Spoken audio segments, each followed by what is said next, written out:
साइम सदाई करी मथे सिंध सुकार दोस्त मिठा दिलदार आलम सब आबाद करी।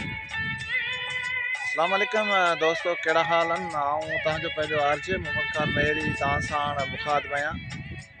यकीनन चेटी मौसम आहे। चेटी मौसम जा हिकिड़ा पंहिंजा मिज़ाज आहिनि, पंहिंजा हिकिड़ा रंग हूंदा आहिनि। यकीनन हिन मौसम में जेको सूरजमुखी या सरे जा जेके पीला गुल आहिनि उहे यकीनन ॾाढो ज़बरदस्त माहौल खे मुअतर कंदा आहिनि।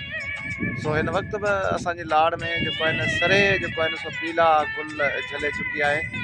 तव्हां ॾिसंदो त चौतरफ़ जेको आहे सो सिरे फुलारची चुकी आहे ऐं ॾाढो ज़बरदस्त ऐं ख़ूबसूरत मंज़र ऐं ख़ूबसूरत माहौल आहे।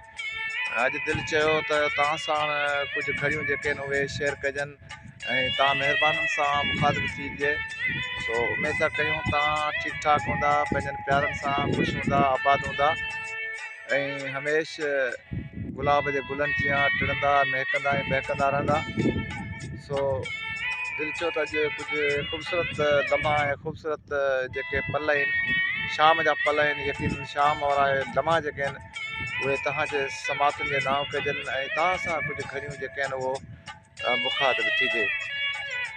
जीअं भिटाई साईं फरमायो आहे त मुदूं पंहिंजी मुदत ते वरियो नेठि वरनि, पर न अजीब आया जिन लाइ अखियूं रोज़ फिरनि, अचनि त ईद कयां ही पसी नेण ठरनि, पोइ सॼण सिर घुरनि त घोरे ॾियां खड़ी में। या त भिटाई साहिब वरी ॿिए हिकिड़े बैत में चयो आहे त अॼु पिण अखिड़ियुनि सॼण पंहिंजा सारिया, अॼु पिण अखिड़ियुनि सॼण पंहिंजा सारिया, ॻोड़नि जूं गलनि तां बूंदूं बस न कनि, सदी सिक पिरनि लोक ॾिठे न लहे।